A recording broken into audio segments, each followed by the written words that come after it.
Hello everyone, you're welcome to my YouTube channel. I'm still with this Ayajironke, your host on Chinese Moment. You're welcome to my channel once again. Please, before I go on, don't forget to like and share my video. Please subscribe to my YouTube channel and click on the notification button for you to get notified anytime I release another video. Today I really want to talk on something that is bothering me. It's common in the society, and it's a bit something that I'm not finding funny anymore. The rate at which young people commit suicide in our society is becoming alarming, and it's so sad. When you open the pages of newspapers, you see a lot of young people committing suicide.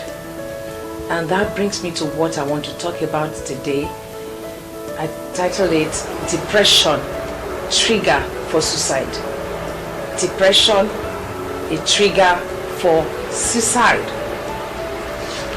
I realize that in our country, one thing that we're not paying close attention to is on mental health. There are lots of things going on in the lives of people that they are not expressing it, yet they lock it up in their heart, and before you know it, they are depressed.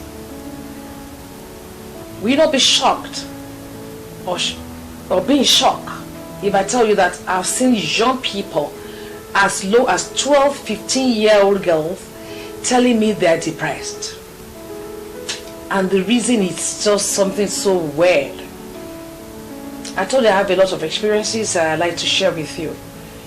I was in a secondary school at the time, and I met a daughter of a pastor.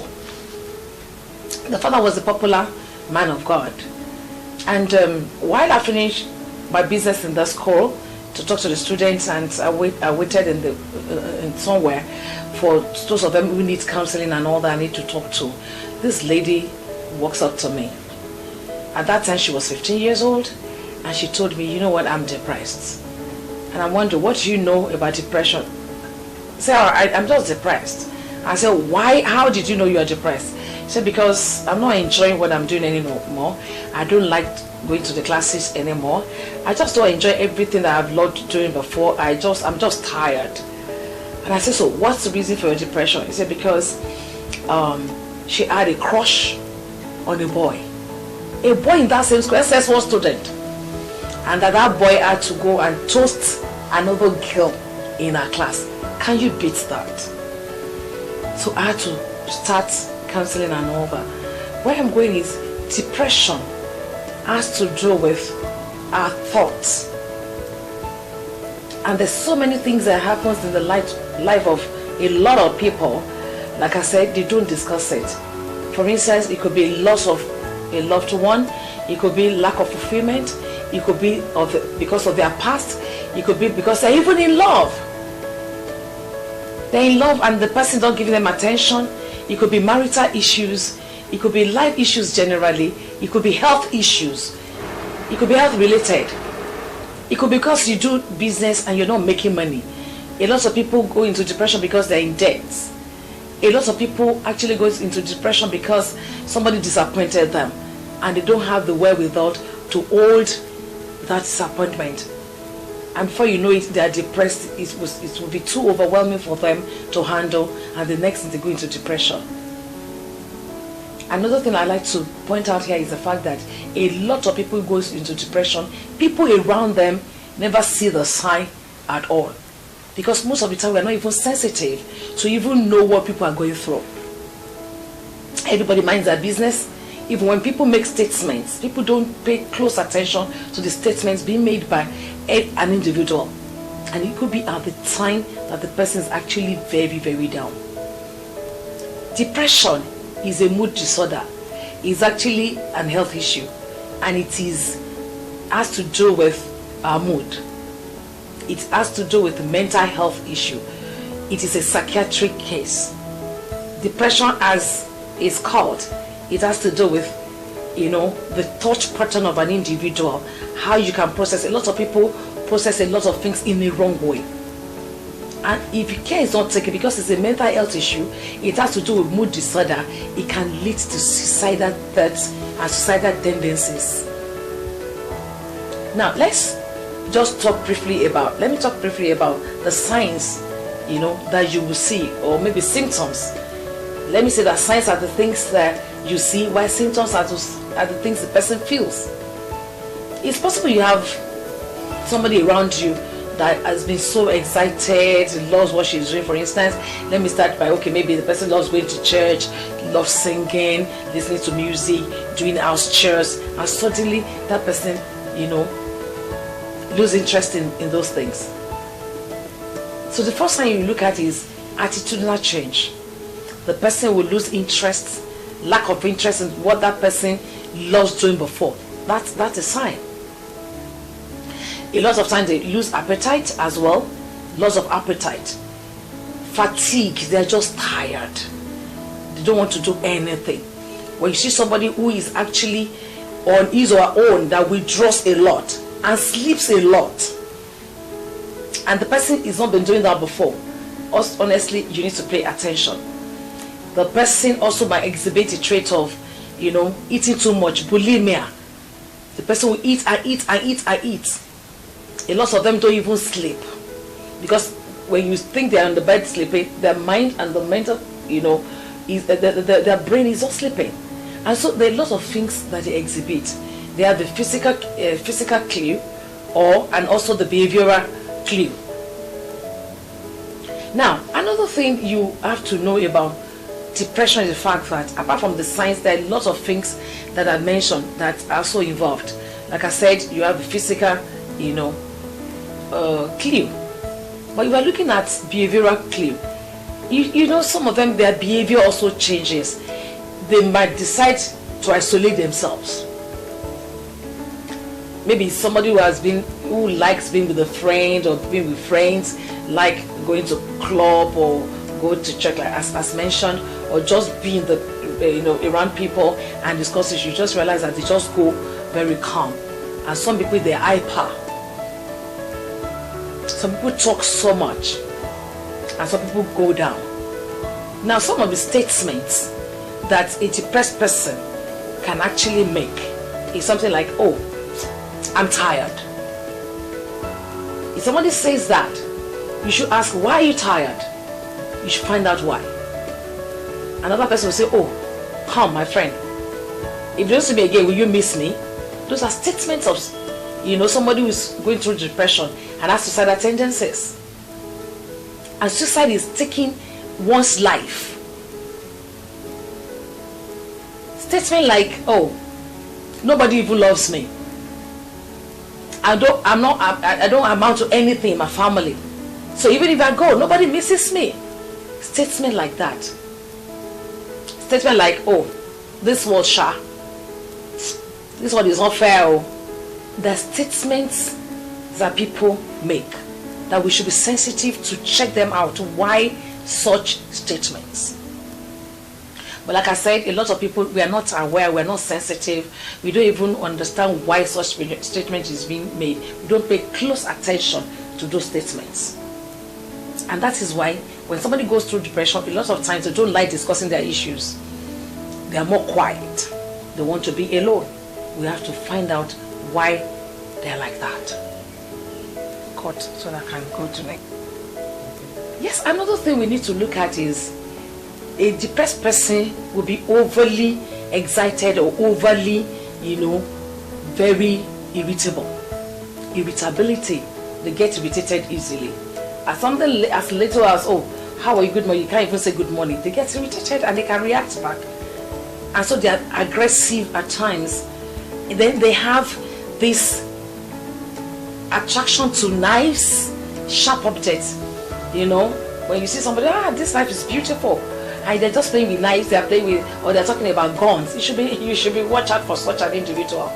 But what is the knife that somebody will be toying and playing, and you are fascinated with knives and all that? These are the things. At times they're overly, they have this giddiness.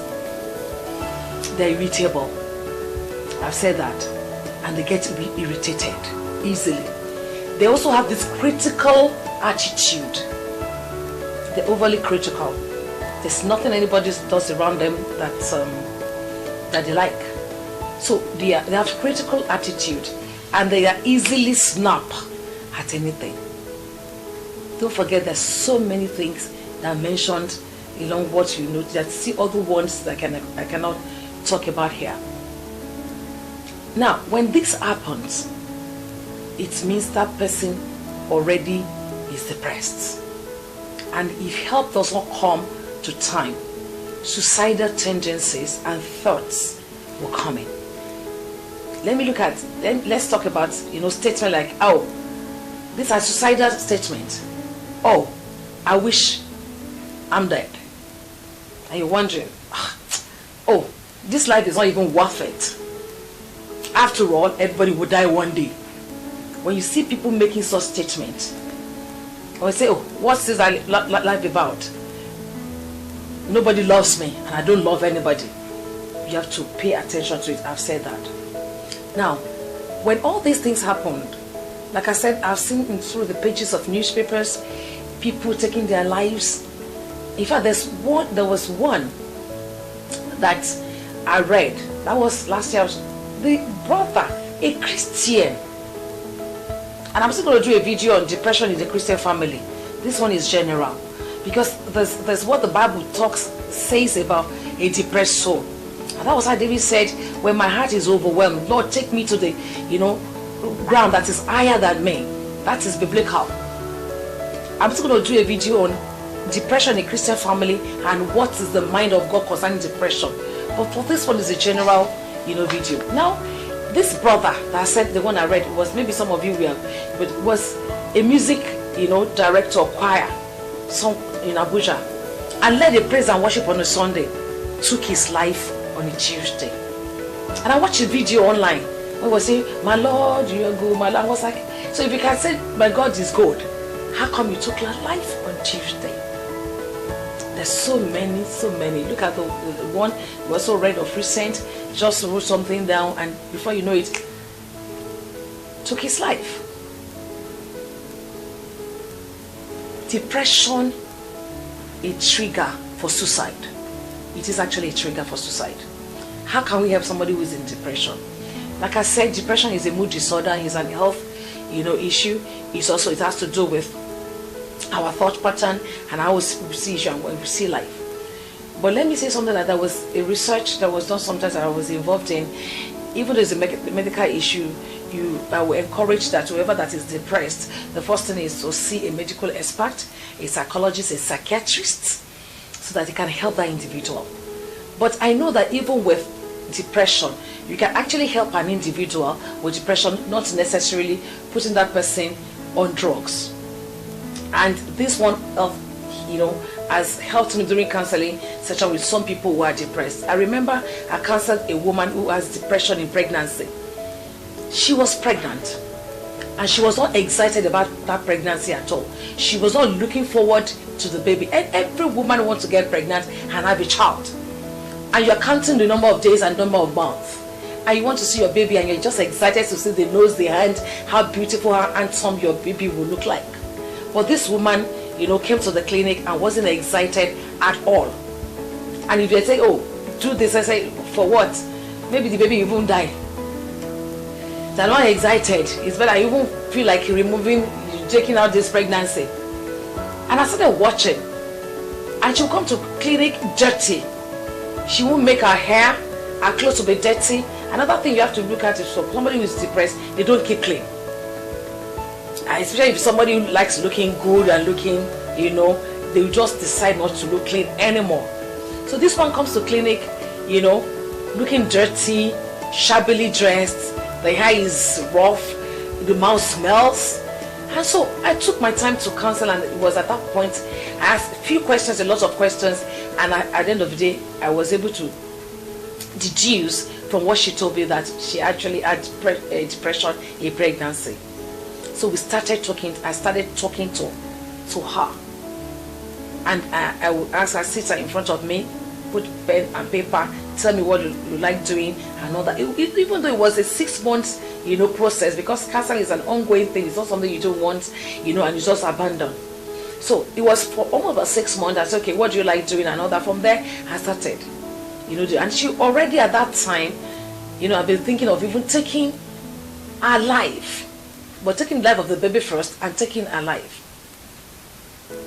So I started, and God really helped us. She came out of that depression.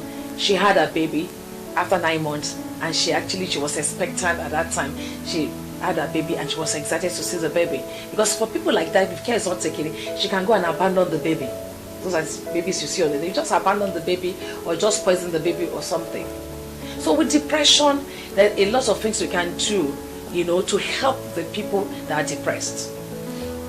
And for people who are depressed, the first thing I would like to tell you, apart from the medical, attention that I encourage to seek medical attention, the fact that please identify that you're actually depressed, that things are not going on the way you want. Is the first step you need to know. Acknowledge and speak up. Everybody have friends, we have confidence, we have people that we can actually relate. Tell us, I don't know how I'm feeling, but I don't get excited about things anymore. Let them know, and let them just speak out. Speak out yourself to say, oh, I don't get excited about things anymore. I don't just don't feel like going out, or I don't feel like dressing up to do anything. You can share your thought with somebody that will help you. It is very important that you do that. You need to speak out. And let me say that death is not an option. Even if things goes the wrong way, if everything collapses, if you are going through your dark period, your turbulence period, death is not an option. You can still do it again and make it again in life. Challenges, they are part of life. In fact, challenges comes to make us matured. God intentionally didn't ever tell us that this one will be rosy, that everything will go smoothly. And so challenges are there to also shaping our lives and shaping our behavior, and to let us know that there's God in heaven who watches and who does what he promises to do. Everything cannot be rosy all the time. There will be a time that there will be black tunnel or dark tunnel, but at the end of it all, there will be light. So even when you're going through your dark period, I've gone through my own dark moments in life. If I share with you, you won't believe it. I have my dark moment, that period of that I think the whole world is collapsing. But you know what? There's something that I told myself at that time. That, you know what? No, I'm not going to be the first to go through this. Neither would I be the last to go through it. If people have gone through it before, then definitely I'll go through it and come out of it. Any other person also will go through and come out of it. Death is not our portion. You don't have the right to even take your life. So that's the first thing. You need to speak out. You need help at that time, and you need to speak out for people. Another thing that will also help you is that thing that you think you don't have interest in. When you talk to people, please see a counselor that will put you through. And one thing I always encourage the depressed person to do is to go out. Just go out. If you go out, you can see people, you can see reasons why you need to be happy again. See reasons why you need to, to go back, to get back again. There were two friends that got to know, and one of them actually got depressed because business were not going as usual. So he went into depression. But one day, the wife helped him to, okay, let's just go out. I don't like the way, just go somewhere. And so they went to a park. And they got to a park. They met another man who also came there with the wife. And somehow they just kind of, get the same talking. And the man said, this life is not worth it. That honestly, I would just wish I'm out of this place and go and rest in heaven. And when he finished his story, because I lost my business and that and all that, and the man they met at the park said, oh, that's your story. He said, look at me. I lost everything. I lost my children. I lost my wife in the same accident. I lost everything I think I've ever in my life put together as a man. But said, look at me, I'm here today. This person, actually God used this person. That is the one sitting beside the man, that sat beside the man. And so God used this person to bring me back and told me one thing. And what was the word? You can never be the only one who has gone through it. Job has gone through it. And look at the end of Job in the Bible. If you look at Job 42, the Bible says the end of Job is even better than the beginning. So what are we saying? God is a God of good and God of bad times. So when things happen to you, it's not the time for you to take your life. He's still the same God. Whatever you think you have, by the way, God has given it to you. It's not because you are good, you know how to do it. So whatever you think you have, both in terms of financial, capacity, or you have children or business, or the wisdom you have, God has given it. It's the same God that can restore you back. It is not a time for you to take your life. You eat good food. That's another thing. Take a lot of water, do a little bit of exercise. Then another thing you need to do is have a sleep pattern. Most of the time, because it's a mental health issue, you need to have enough sleep. At least a depressed person needs 7 to 8 hours sleep. You need to have that pattern of sleep. If you want to sleep in that, just make sure you sleep. Put your mind at rest is very important. I know it might be a hard thing for you to do. You also need at that time. That is why you need the help of a counselor. And another thing that is very important is the fact that you need therapy. You need therapy. Both medical therapy, psychological therapy. You need all those therapy. And that's why I'm going to suggest that even after all the little tips I'm giving you right now, you need to see a psychiatrist, you need to see a psychologist, you need to see a counselor. There's nothing that you are going through that somebody else has not gone through it and they're back on their feet. Finally, let me say in conclusion today, let me say that taking your life is not an option. Suicide is not an option. Suicide is not an option for you. Whatever you think you have lost in life, whatever you think you are going through at this moment, just momentary. It's for a time. It's for a short moment. That period will go. Another phase will come. And when that phase comes, there's a way restoration will come. There's a way you can gain. And of course, if you speak out to people, you don't even know who God has surrounded you with. People can even rally around you to help you. So you need to speak out. So please, taking your life, like I said, is not an option. Don't take your life. Don't commit suicide. It is not necessary. It is not needful. You don't need that. You don't need that. And I just hope this video would have helped somebody out there who is going through a dark period, a dark moment in your life, and you're going through some darkness, wilderness period, let me put it that way, or dark hours. Like I said, you need to speak to somebody. And even if you want to see your spiritual leaders, if you're a Muslim or Christian, you want to talk to them, please do. At least you need help at this moment. And seek that help in the right place at the right time before it is too late. And tell yourself, you can never be the only person that is going through it. Some other people, thousands of people are still going through that period, and they're excited they're going through it, and they are praying that God will help them to get out of that period, that at the end of the dark tunnel, a light will surely come, and God will restore you back to where you are even much more better than your beginning. I hope this video has been very helpful for us. It's very helpful, and I want to say that if you like this video, please like and share this video. You might save somebody's life. And subscribe to my YouTube channel, and ensure that you click on the notification bell so that as soon as the video is released, you get the notification. Thank you very much. Like I say, I always say, give me your feedback, pass comments. Let's build this community together. Thank you very much, and God bless you. Bye for now.